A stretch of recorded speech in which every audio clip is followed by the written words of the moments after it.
From now on, you're no longer my daughter. Those were the words that split my chest wide open.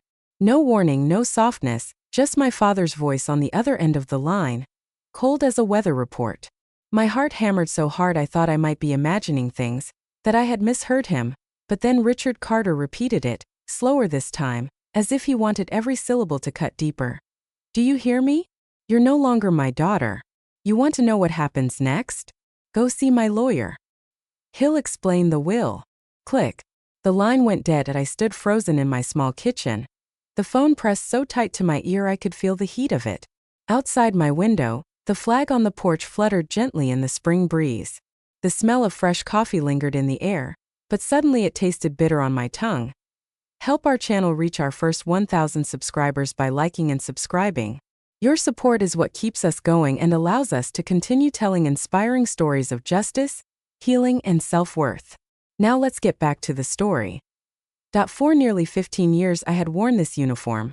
I had served my country with discipline, loyalty, and a heart still tied to duty. And yet in one phone call, in my father's eyes, none of that mattered. I wasn't a daughter. I wasn't family. I was nothing. In small-town America, a last name carries weight. Ours once did. When folks in town heard Carter, they nodded politely with respect. My father owned a hardware store right on Main Street. On Saturdays he'd take me and my brothers to the diner afterward for burgers and milkshakes. Everyone knew him. Everyone admired him. But families changed. My mother, Linda Carter, passed away when I was still in high school. Everything cracked after that. My father remarried quickly to Diane, a woman with a too bright smile and a glassy kind of heart. She brought her own children into our home, Mark, Jason, and Sarah, and suddenly the balance tipped. I became the odd one out, the constant reminder of the wife he had buried and maybe the mistakes he wanted to erase. He never said it outright, but I felt it in every holiday where he overlooked me, in every introduction where he'd tack on, "This is my daughter from before." From before. As if I were a chapter long finished. I thought time and service would change that. I thought when he saw me in uniform, saw the rank I had earned, he would understand that the pride I carried wasn't just mine, it was his too. But the call that afternoon proved I had been chasing a ghost. I didn't drive to the lawyer's office right away. Instead, I got in my old Chevy, rolled down the windows, and let the spring air whip through my hair. The hum of the road beneath me was the only steady sound. That beat-up car, patched together with my own two hands, seemed to understand I needed the miles more than the destination. I passed fields of young corn just starting to green, rows of houses with kids tossing baseballs in their yards, flags waving on porches like mine. Every driveway, every swing set reminded me of the country I had sworn to serve. And yet my own father had cut me loose, like a rotten branch. By the time I pulled into the lot outside the lawyer's office, dusk had fallen. The neon sign from a nearby bar flickered red across the cracked sidewalk. I sat behind the wheel for a long moment, staring at my own reflection in the windshield. My uniform collar was still stiff from training, the insignia on my shoulder glinting faintly beneath the street lamp. I thought of my mother, Linda, who would have told me to stand tall, chin up, no matter who tried to tear me down. She used to say the uniform wasn't just fabric. It was a promise to my country, but also to myself. So I squared my shoulders, stepped out of the car, and walked inside. The office smelled faintly of old wood and lemon polish. Bookshelves lined the walls, stacked with thick binders whispering of secrets and signatures. Behind the desk sat Mr. Thompson, a man I remembered from my teenage years. Back then, his handshake had felt firm and confident, the kind of grip that seemed unshakable. But when he looked up and saw me, his eyes widened. His fingers twitched, and the pen in his hand clattered onto the desk. He scrambled to pick it up, but I noticed the tremor that ran through his hand. You must be," he stammered. "Yes," I said, voice steady. "I'm his daughter, Emily Carter." The silence that followed felt heavy. He cleared his throat, pushed his glasses up the bridge of his nose, and began shuffling papers as though the rustle of them could shield him from me. But I saw it.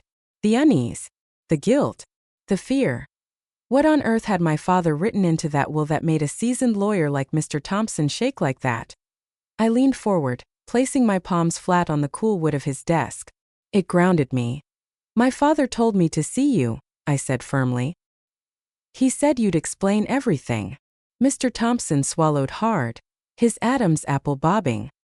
He fumbled with a folder, papers crinkling under his shaky grip.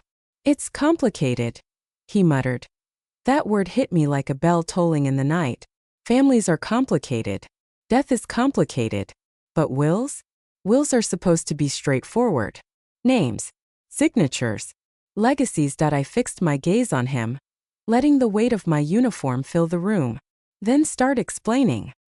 He hesitated, eyes darting from the medals on my chest, back to my face, and then down again at the papers. Finally, he sighed, his shoulders sagging as though the weight of my presence pressed down on him. "Your father has made certain changes," he admitted. My jaw tightened. "What kind of changes?" He looked up then, and for the first time, I didn't see irritation or annoyance in his expression. I saw pure fear etched deep into the lines of his face. "The kind," he whispered, "that could ruin everything." Mr. Thompson's words echoed in the quiet office, heavy as lead. "Your father has made certain changes." My hands tightened on the edge of his desk. "What kind of changes?" He shuffled through the folder again, his fingers trembling so much the papers rattled. Finally, he pulled out a single page and cleared his throat.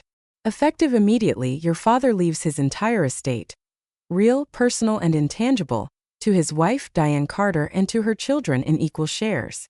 His daughter, Emily Carter, is excluded. In lieu of any bequest, you are left $10. I stared at him, waiting for the punchline that never came. $10, I repeated flatly. He nodded, his voice dropping to a whisper. "There's also a no contest provision. If you challenge the will, you forfeit even that." I almost laughed. A lifetime of service, of loyalty, of being his flesh and blood, erased with the stroke of a pen and dressed up in legal Latin. $10. My voice came out steady, though fire burned in my chest. "Who witnessed the signing?" "Two staffers from the title office across the hall, and a notary your father brought in. Not one of our usual contacts." My stomach twisted. Was Diane there? Mr. Thompson hesitated. She was. The scent of lemon polish in the office seemed suddenly suffocating. I straightened, gripping the desk to anchor myself. "You said changes." "Plural." He swallowed, nodding. "Your father executed a pour-over will and restated his revocable trust. He moved assets into the trust, then changed the beneficiaries." My jaw clenched. "Which assets?" He rattled them off like an inventory list. "The hardware store, the lake cabin, a portfolio of municipal bonds, the farm equipment, placed into an LLC called Cedar View." Each word hit me like a hammer. Those weren't just assets. They were my mother's legacy. When Linda died, her inheritance had ceded much of what now lay under my father's name. I remembered her hunched over paperwork, pale from chemo, making sure I would be provided for. And now, with a few strokes of a pen, my father had buried her wishes. I fixed my eyes on Mr. Thompson. "When my mother died, her inheritance funded that trust, didn't it?" His silence was louder than an answer. He adjusted his glasses, but his hands still shook. "Originally, yes. And the original trust named me." Another silence. That was confirmation enough. A bowl of peppermint candies sat untouched on his desk. I remember being 16, sitting in this very chair while Mom signed documents after her diagnosis. Mr. Thompson had handed me a peppermint, saying it helped with nerves. Back then his hands were steady. Tonight they weren't. "What happened to the original trust documents?" I pressed. "They're here," he admitted, tapping the file drawer. "But your father insisted the older papers be superseded and archived. He wanted the new versions treated as controlling." "Wanted," I repeated. He removed his glasses, polishing them with a trembling handkerchief. "I've been practicing for 40 years. Your father was determined. Determined to erase me." I shot back. He flinched at the sharpness in my tone. "What are you afraid of, Mr. Thompson?" I asked quietly. "Because you were shaking the second I said I was his daughter. That's not about legal clauses." He shut his eyes for a moment, then opened them with a weary kind of resignation. Slowly, he slid something across the desk. A small brass key taped to a card stamped First County Bank. "What's this?" I asked. "Your mother left a letter with me years ago. She asked me to give it to you when you turned 21. But your father, he took it. Said he'd handle it himself. His hand shook as he gestured toward the key. That letter isn't in my files anymore. But this key is. It belongs to a safe deposit box, number 314. My heart stuttered. And when did the letter disappear? The week after your mother's funeral, he admitted, his voice cracking. Anger surged hot through me. And you didn't mention that? I told myself I was helping him keep the peace, he said, shame clouding his face. You were young. I told myself it wasn't my business. But when I saw you in that uniform, his eyes flicked to my insignia. I realized I'd helped the wrong person. Picked up the key. It was warm from the desk lamp. The tiny brass object felt heavier than any weapon I'd ever carried. What am I supposed to find in that box? He shook his head. I don't know. But your mother was meticulous. If she wanted you to have something, it mattered. Does the box still exist? He nodded. Yes. Box 314. The rent has been paid through this year by automatic debit from the old trust account. Your father must have overlooked canceling it. I tucked the key into my breast pocket, feeling it burn against my chest like an ember. I need copies of everything, I told him. The original trust, the restatement, the will, the witness list. And a receipt for the copies. If I do that, I'll be doing your job, I cut in. And maybe starting to fix what you helped break. His shoulders slumped, but he opened the drawer. Papers whispered as he pulled files, made copies, stamped dates. His hand steadied as the work gave him something to hold on to. Finally, he slid a thick packet my way, cinched with a red rubber band. He added a legal pad with document numbers and a note in cramped handwriting. County Clerk, Deed Book 97, page 12. UCC filing for Cedarview LLC. Notary G. Trent, commissioned out of county. I frowned. What's the Trent note? The notary your father brought. Commissioned 2 counties over. That's unusual. Unusual, I said. Or convenient. He didn't argue when I finally stepped outside. The street was slick with rain, tires hissing on the pavement as a patrol car rolled past. I slid the heavy packet into my rucksack, the weight pressing against my back.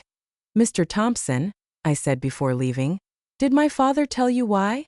He shifted uncomfortably. He said you chose a life that didn't need him. That a soldier doesn't need a father. His mouth twisted. I told him that's not how love works. No, I said firmly. It isn't. He stood then, his voice low. Be careful. People do foolish things when they're afraid. I met his eyes. Then they should be very careful of me. Because I'm done being afraid. I walked out with the packet heavy on my shoulder, the brass key burning in my pocket, and the faint scent of lemon polish trailing me into the night. That night I didn't sleep. I lay in bed, staring at the ceiling fan as it spun shadows across the walls. The documents rested on my nightstand, thick as a brick. While the little brass key felt like a coal in my pocket every time I touched it, I kept hearing my father's words. You're no longer my daughter. Jagged, unrelenting. And beneath them, the softer memory of my mother's laugh, the way she'd hold my chin when she wanted me to listen. Emily, she used to say, people will tell you who they think you are. Don't let them. You already know. She'd been gone 25 years, but that night, it felt like she was right there, whispering strength into my ear. Morning came. I brewed coffee strong enough to wake the dead, deployment coffee, and sat at my table with the packet spread before me. The paper smelled of toner and dust, but what I saw written there was betrayal in black and white. My mother's name on the original trust, her signature neat and deliberate. Notes in her handwriting. Then my father's bold scrawl slashing across the pages, crossing out, replacing, transferring. I saw the restatements, colder documents, with Diane's name in all the places mine had once been. It wasn't just an erasure. It was rewriting history. I thought back to summer nights when Dad fired up the grill. Cicadas buzzing loud enough to drown out the baseball game on the radio. Mom slicing watermelon. Always giving me the first slice with the sweetest heart. 4th of July parades where she let me carry the flag, while Dad shook hands and laughed with veterans but never once looked my way. The crack in the glass had been there all along. Silent. Invisible. Until now when it shattered. The papers lay in front of me like wounds made permanent in ink. My mother's neat signature on the original trust, her careful notes in the margins. Each line told a story of love and protection. Then, like an axe through timber, came my father's bold handwriting. Crossings out, transfers, restatements. His new documents were clinical, sterile, every mention of me replaced by Diane Carter and her children. It wasn't just erasure. It was betrayal dressed in legal language. I leaned back in my chair, staring at the ceiling.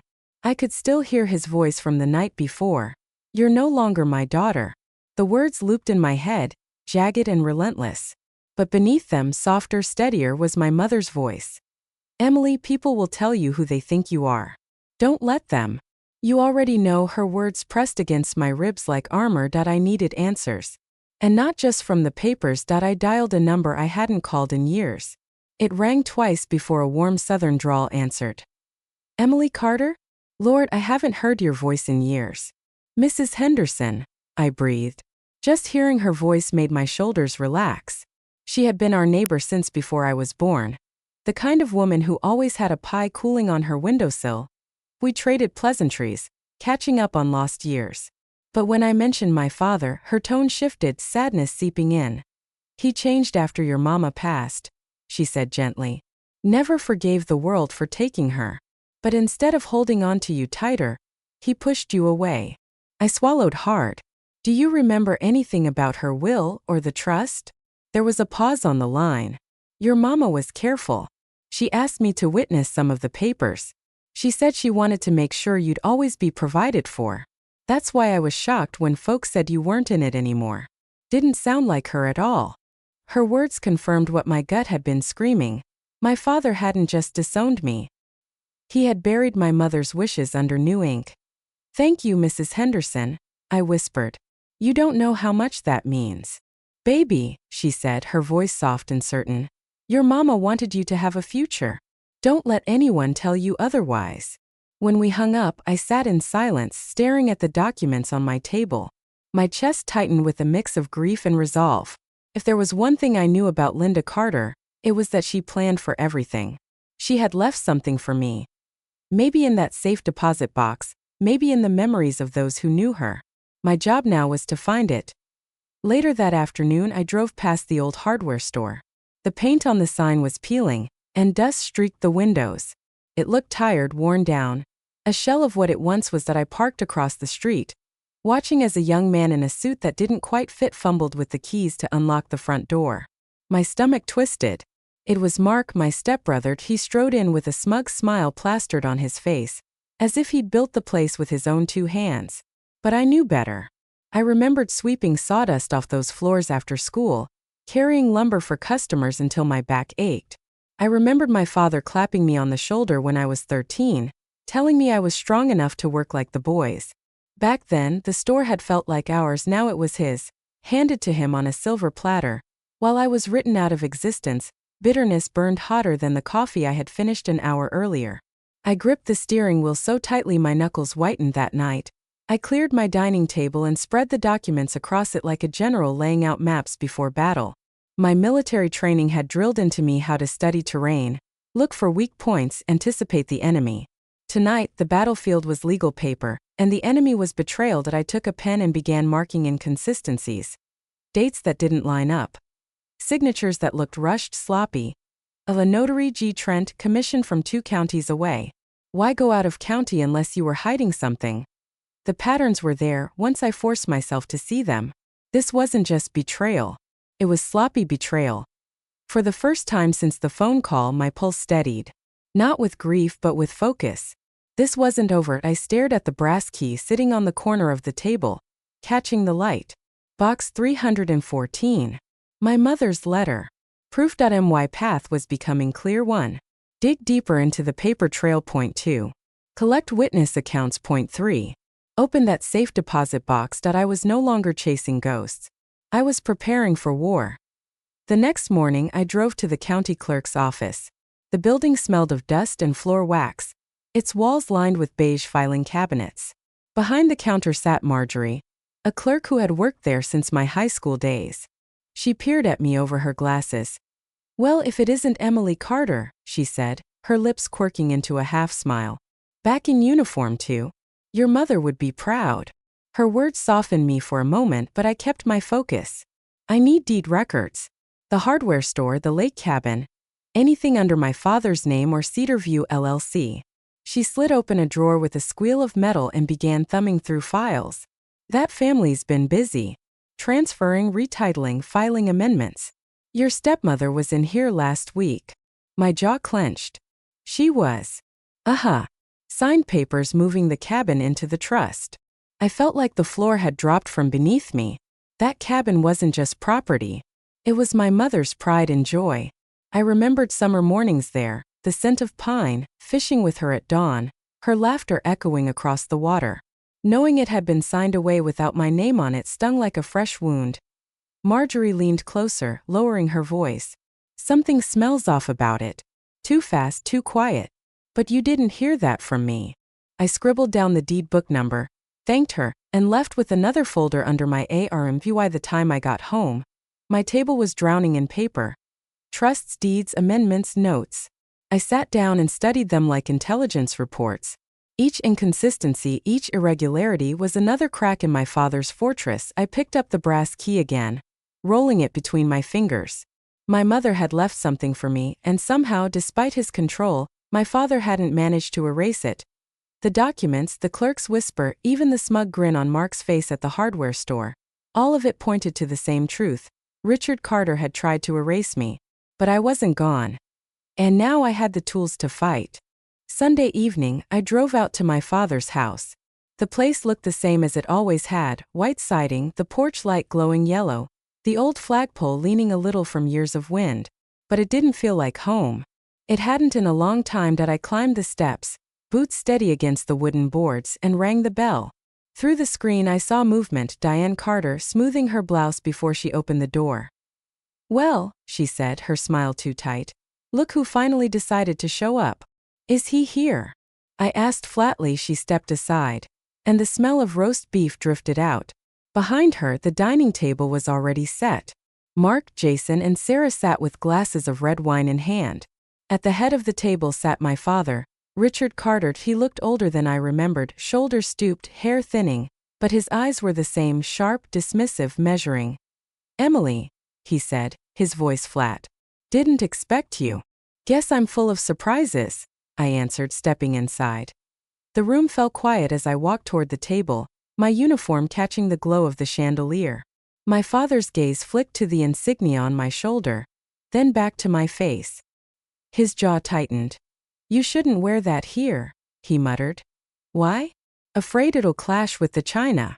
One of my stepbrothers snorted into his wine glass.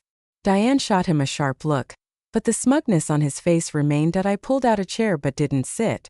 My voice was low but steady. I know about the will. About the trust. About the cabin and the hardware store. My father's face hardened. That's none of your concern. It's every bit my concern, I shot back. You signed away what wasn't yours to give. He slammed his hand on the table, rattling the silverware. You chose the army. You walked away from this family. Don't come back here pretending you have claims. I leaned forward, locking eyes with him. I didn't walk away. You pushed me. And you're about to find out I don't fall easy. Diane's fork clinked against her plate. Maybe we should keep this civil, she suggested quickly. Civil? I barked a laugh. Like cutting a daughter out of her mother's legacy? Like forging papers with an out-of-county notary? That's not civil. That's fraud. My father's face turned red, his lips curling into a sneer. Watch your mouth. No, I said, pulling out my phone and tapping record. The red light blinked between us on the table. For once, you're going to watch yours. Go ahead. Tell them how you decided your wife's inheritance didn't matter. Tell them why you think a soldier doesn't deserve a father. Let the whole world hear it. For a moment I thought he would explode. Instead, he leaned back in his chair, a sneer tugging at his lips. You think that uniform makes you somebody? You're just a girl in boots barking orders nobody cares about. I smiled thinly. Funny. The U.S. government seems to think otherwise. Sarah shifted uncomfortably, staring into her glass. This is getting out of hand, she whispered. It already is, I snapped. But you're all sitting here like it's just another Sunday dinner. Like Mom's life, her wishes were just a footnote. My eyes swept across the table, settling on my father. She built that cabin. She funded Cedarview. She wrote me into her trust because she wanted me to have a future. And you? I jabbed a finger toward him. You erased her with a pen stroke. For the first time, his eyes darted away, flicking toward Diane, then back to me. There was something there. Unease, maybe even fear. You don't have proof, he muttered as I reached into my rucksack and tapped the thick packet of papers. I have enough to start. And I have this. I pulled the brass key from my pocket, holding it up so it caught the chandelier's light. The letter Mom left me. The one you tried to bury. His face went pale. The silence stretched so long I could hear the clock ticking in the hallway. Finally, he shoved his chair back, the legs scraping against the floor. Get out, he barked. You're not welcome here. I picked up my phone, slipped the key back into my pocket, and stared him down. Don't worry. I won't be back. Next time we see each other, it'll be in court. Without waiting for an answer, I turned and walked out. Behind me, I heard Diane's sharp voice rising, my father shouting back, the clatter of silverware as the dinner collapsed into chaos. But I didn't look back. The night air was cool and sharp against my skin as I drove away. My chest ached with a strange mix of adrenaline and grief. Confronting him had hurt more than I'd expected. Seeing his face twisted in anger instead of love cut deeper than any wound I'd taken in the field. But it also felt right. For the first time in years, I had stood my ground with him. This wasn't over. It was just beginning. The next morning, gray clouds hung low over town like a warning. I drove straight to First County Bank, my uniform jacket buttoned tight. I wanted them to see me for exactly who I was. Inside, the bank smelled of carpet cleaner and old money. A woman behind the counter smiled politely. How can I help you? I placed the brass key on the counter. Safe deposit box 314. She typed quickly, then nodded. Of course. Right this way. The vault door was massive, a steel will like something out of a movie. She guided me down a narrow corridor lined with drawers. My key slid into the lock with a metallic click. Together, we pulled the box free. She set it on a small table and excused herself, closing the door behind me. My hands shook as I lifted the lid. Inside was a single envelope, yellowed with age, my mother's handwriting across the front. For Emily, when she's ready. The scent of lavender wafted up as I broke the seal. My mother's favorite. My throat tightened. For a moment, the room blurred with tears. Then I unfolded the letter. Her handwriting flowed steady and graceful, like her voice. Emily, if you're reading this, it means I couldn't be there to see the woman you've become. I wanted to make sure you were cared for. The trust is partly mine. It came from my family savings and the farm. It was always my wish that you inherit what I leave behind. If anyone tells you otherwise, know this. The law and my heart are on your side. Stand tall, fight if you must, and remember, being my daughter will always matter more than being anyone else's. The tears came hard, blurring the ink. I pressed the letter to my chest, breathing in the faint lavender that still clung to the paper. She hadn't forgotten me. She hadn't left me behind. She had given me proof. By afternoon, I was back in Mr. Thompson's office. He read the letter, his jaw tightening as his eyes scanned each line. This changes everything, he said finally. It's her handwriting. Her words. She names you directly. My chest rose with a surge of something fierce and steady. So we can fight this? He nodded. We can. It won't erase the amended trust overnight, but it undermines the validity of those changes. Especially with the suspicious notary. We'll file a petition to contest. I glanced at the clause in the new will. Won't the no contest clause strip me of everything? Not if we prove fraud, he answered firmly. That clause won't hold up if your father acted in bad faith. And with this letter, we can argue he acted against your mother's explicit intentions. I tucked the letter carefully into a folder, my fingers lingering on the paper. For the first time in weeks, I felt steady, not triumphant, not safe, but ready. The soldier in me recognized the feeling. Like standing before a mission briefing. Identify the objective. Define the enemy. Secure the advantage. This was no longer just about inheritance. It was about memory, about honor, about my mother. And I intended to see it through. The courthouse smelled of varnished wood and old paper. The kind of place where secrets went to be buried or brought to light. I had walked into battlefields before, but never one lined with polished benches and towering shelves of law books. Yet as I adjusted my dress uniform, I realized this wasn't much different from the missions I'd trained for. Identify the objective. Secure the ground. Hold fast word had traveled quickly through the small town.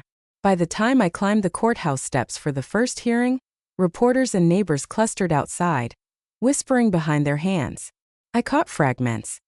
That's her. The daughter he cut out. The soldier.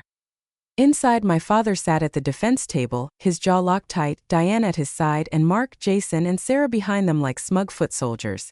He didn't look at me. Mr. Thompson leaned close, his voice low. Stay calm. Let the evidence speak. When our turn came, he rose and held up the envelope. Your Honor, this is a letter written by the late Linda Carter, the decedent's first wife. It directly expresses her intent that her daughter, Emily Carter, inherit her share of the trust. The courtroom hushed as he read the words aloud.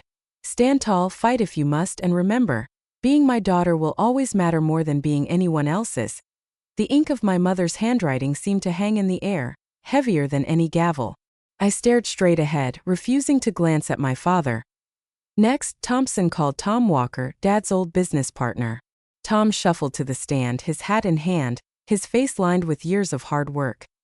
Mr. Walker, can you tell the court how Cedar View was originally funded? He cleared his throat. Most of it came from Linda. She had the seed money. Without her, there wouldn't have been a Cedar View. The judge scribbled notes. My father's lawyer sprang up. Objection. Sentimental testimony. We're here to interpret legal documents, not gossip from old neighbors. But the judge shook his head. Overruled. Continue. Tom's words echoed in my chest. My mother's money. My mother's intention. When the session adjourned for recess, I finally caught my father's eye across the aisle. Fury burned there, yes, but behind it was something else, fear. You think you can ruin me? He hissed as I passed, and I leaned close enough that only he could hear. You already did that yourself. I'm just here to show the world. The weeks that followed were grueling. Depositions piled up, one after another. Mrs. Henderson confirmed that she had witnessed some of my mother's early papers and remembered Linda's insistence that I be provided for. She was careful, she told the court. That girl was her world. She wouldn't have written her out. Financial records came next, bank statements proving that Linda's inheritance had seeded the trust, that her money had built the very assets my father had tried to shift away. Piece by piece, the fortress he had constructed with signatures and amendments began to crumble. His lawyer tried every tactic. Claimed the letter wasn't binding. Claimed the notary was valid despite being from 2 counties over. Claimed my service in the army proved I didn't need the inheritance. But the judge saw through it. When she examined the notary's record and found irregularities, her expression hardened. This court does not take lightly attempts to manipulate legal procedure, she said firmly. The tide had turned. The final hearing arrived on a hot June morning. The courthouse was packed. Reporters scribbled in notebooks, neighbors craned for a view. Even Pastor Daniels sat quietly in the back row. I wore my dress uniform. Not out of arrogance but out of respect, for my mother, for the fight, for the truth. The judge's gavel struck. We are here to rule on the validity of the amended trust of Richard Carter. The air was thick with anticipation as she spoke, her voice calm but sharp as steel. After reviewing testimony, documents, and the letter authored by Linda Carter, it is the judgment of this court that the amendments executed by Richard Carter are invalid as they relate to her share of the estate. Her portion shall pass directly to her daughter, Emily Carter. This includes the cabin, the municipal bonds, and a stake in Cedar View LLC. Gasps rippled through the courtroom. I kept my face steady, though inside something unaudit for the first time in months. Across the aisle, Diane's face drained of color. Mark muttered something under his breath. Jason shook his head in disbelief. Sarah looked down at her lap. And my father? He sat stone-faced, gripping the edge of the table so hard his knuckles turned white. The judge tapped her gavel again. This court is adjourned. Outside, the press swarmed. Microphones shoved toward me, cameras flashing. Do you have anything to say? One reporter called. I lifted the letter high. My mother's voice was nearly erased. Today it was heard. This isn't about money. It's about honoring her and refusing to be forgotten. The crowd hushed. For once I didn't feel like the odd one out. I felt like I belonged, not to my father, not to the Carters who had shut me out, but to my mother's memory, to myself. That night I drove back to the lake cabin. The air smelled of pine and summer rain. Unlocking the door felt like reclaiming something sacred. Inside, I set Mom's letter on the mantel above the fireplace. The place was mine again. Not because a judge had said so, but because she had wanted it that way all along. I lit a fire in the old hearth, the crackle filling the silence. The shadows on the wall seemed softer than they had in years. For the first time since the phone call, I allowed myself to breathe. This hadn't been about destroying my father. Revenge had never been the goal. It had been about reclaiming what he tried to take. My mother's love, my place, my worth. And in that moment I knew I had won. Later that night a storm rolled through. Rain pattered on the roof, frogs thrummed at the waterline, and the pine trees whispered against the screens. I lay on the old bed with my mother's letter on the nightstand, the quilt pulled to my chin, listening to the cabin breathe again. It smelled like damp wood, lake air, and something else I hadn't felt in a long time, peace. Morning came clear and blue. I brewed coffee in Mom's dented percolator and stood barefoot on the porch. The boards were cool beneath my feet, the lake stretching out like a mirror. I knew this wasn't the end. My father would stew in his anger, and Diane would likely look for another angle. But for now the truth had been spoken. The law had listened, and my mother's voice had been restored. The clerk's call came the next morning. "The order has been recorded," Mr. Thompson said. "Title will reflect your mother's share moving to you." And his voice softened. "The trust lawyers from the city already asked for a settlement meeting." I let the kettle whistle fill the kitchen before answering. "We'll meet. But what I won't settle is her name." "We'll restore it," he promised. After a pause he added quietly, "Emily, I'm sorry." "Make it right," I said. "That's apology enough." For the first time since our fight began, his voice didn't tremble. "Yes, ma'am." That weekend I drove into town. The courthouse square was alive with the farmer's market. Old men in seat caps traded tomatoes for dollar bills. A girl with a fiddle played beneath the oak tree, her tune cutting sweet through the air. Tables sagged under banana bread and cherry pies.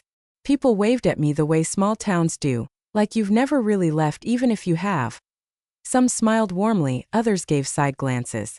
But when Mrs. Henderson handed me a jar of honey, she patted my hand, her eyes shining. "I knew your mamas will had your name written all over it," she said with a chuckle. "Now the whole town does too." On Main Street I stopped outside the hardware store. The windows were cleaner than before. A sign inside read, "Inventory Reduction Sale." Mark stood at the register, laughing too loudly with a contractor. Through the glass I saw pegboard walls, smelled in memory the sawdust and fertilizer that used to cling to my clothes after work. I watched for a moment longer, then turned away. Not every battlefield needs me on it. I had another place to be, the bank. I met with the manager to open a new account, the Linda Carter Fund. "What kind of fund?" he asked. "Trade scholarships," I said. "For women mechanics, welders, electricians. Any young woman who wants to work with her hands and earn an honest living." He smiled. "Your mother would be proud." "She always was," I replied. "Even when it was just me and a socket wrench." The paperwork was simple. When I left with a folder under my arm, I felt lighter than I had in months. A legacy isn't something you hoard. It's something you pass on. That evening I returned to the cabin. The air smelled of pine and cut grass. The lake rippled softly against the shore. I climbed the porch steps and froze that he was waiting there. My father, for a moment, I thought the heat rising off the ground had conjured him. But no, there he sat on the top step, elbows on his knees, looking smaller than I had ever seen him. His cap was crushed in one hand, the same nervous habit he'd had at every ball game. He stood as I parked, then thought better of it and sat back down. "I heard about the fund," he said as I approached. "Word travels fast in this town." "It does," I answered, keeping my voice cool. Silence settled between us, full of gnats and bird song. I waited. Finally he swallowed hard. "I came to say," he faltered. Started again. "I came to say I was wrong." You'd think those words would have cracked something inside me wide open. They didn't. They just lay there between us like a tool set, useful if handled right, dangerous if mishandled. I thought I was protecting what I built, he said. After your mother died, everything felt like it could break if I didn't hold it tight. But I held the wrong things. His eyes flicked to the insignia on my shoulder. I thought you didn't need me. I did, I said quietly. Just not the way you wanted. I needed a father who could stand beside me without taking the ground under my feet. He nodded, shame moving across his face like a weather front. I can't ask you to forgive me. You can, I replied. But you can't rush my answer. His gaze drifted out to the lake. Your mother loved this place. She'd be glad it's yours. It was always supposed to be, I said. He flinched at that. I know it now. We sat for a while in silence.